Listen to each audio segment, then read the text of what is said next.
अस्सलाम वालेकुम दोस्तों, क्या हाल चाल है? उम्मीद है कि सब खैरियत से होंगे और सब अच्छे-अच्छे कामों में बिज़ी होंगे। आज मैं आपको बताने वाला हूँ कि आप एक पौधे से गुलदपैरी के कितने ज़्यादा पौधे बना सकते हैं। आप एक पौधे से कितनी ज़्यादा इसके पौधे तैयार कर सकते हैं। इसकी कटिंग लगाना बहुत ही आसान है। जी हाँ, जी मैं आज बात कर रहा हूँ मौसरोज़ इनके गुलदपैरी की।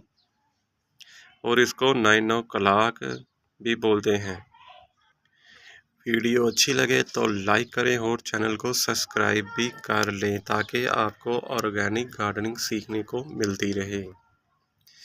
ये मैंने 4 गमले हैं मेरे पास, चारों में मैंने एक-एक कलम लगाई थी जिससे आप देख सकते हैं कि कितने ज़्यादा पौधे बन चुके हैं और ये कितने बुशी स्टाइल में बढ़ रहे हैं।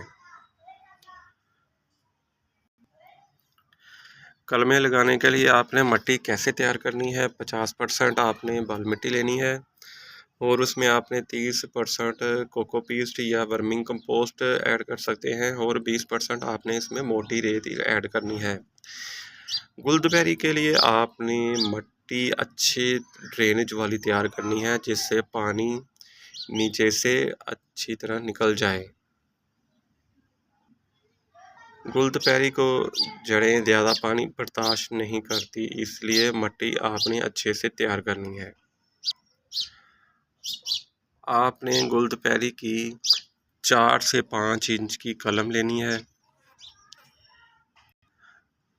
कलम ज़्यादा मोटी भी नहीं होनी चाहिए और ना ही ज़्यादा बारीक होनी चाहिए। आपने 4 से 5 इंच की कुछ ऐसे कलमें ले लेनी है और आपने क्या करना है कि जो इसके नीचे वाले ये पत्ते हैं 2 से 3 इंच तक आपने इनको रिमूव कर देना है सबके।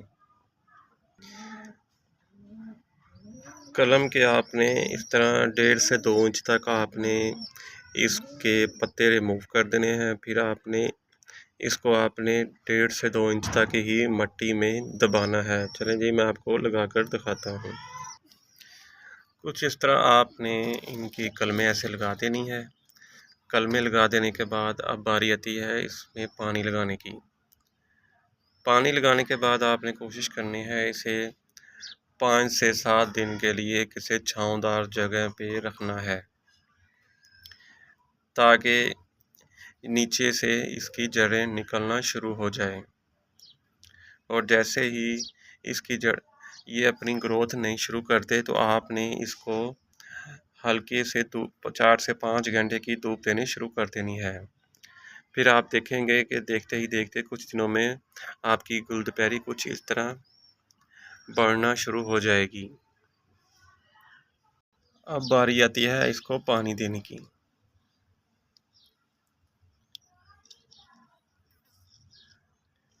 पहली बार जब आप कलमें लगा रहे हैं तो आपने इसको अच्छी तरह पानी लगा देना है।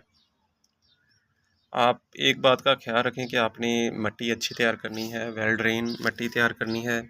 पानी इसमें नहीं खड़ा होना चाहिए। ज़्यादा पानी से एक गुलदपैरी गल सड़ भी जाती है और आपकी कलमें ज़्यादा सक्सेसफुल नहीं हो पाएंगी अगर आप इसमें ज़्यादा पानी खड़ा हो जाएगा।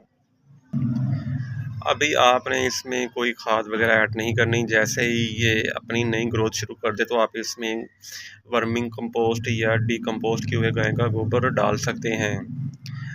और गुलदपैरे के लिए जो बेस्ट फर्टिलाइज़र है वो टी कंपोस्ट है। चाय की पत्ती जो हम चाय पीते हैं जो उसमें से पत्ती बच जाती है उसको आपने अच्छे से साफ़ कर लेना है। साफ़ करने के बाद आपने उसको पानी में डालकर उसका फर्टिलाइज़र बना लेना है और वो जो पानी होगा उसमें आपने छान लेना है और वो पानी आपने गुलदपैरी को देना है। जैसे ही आप वो फर्टिलाइज़र देंगे तो आप देखेंगे कि कैसे आपके गुलदपैरी पर ज़्यादा से ज़्यादा फूल आएंगे और ज़्यादा ग्रोथ तेज़ होगी।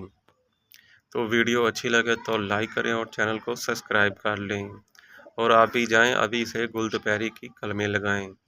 ये मानसून सीज़न चल रहा है तो ये बेस्ट टाइम है सॉफ्टवुड कटिंग लगाने का, जिसमें सबसे पहला नंबर गुलदपहरी का आता है।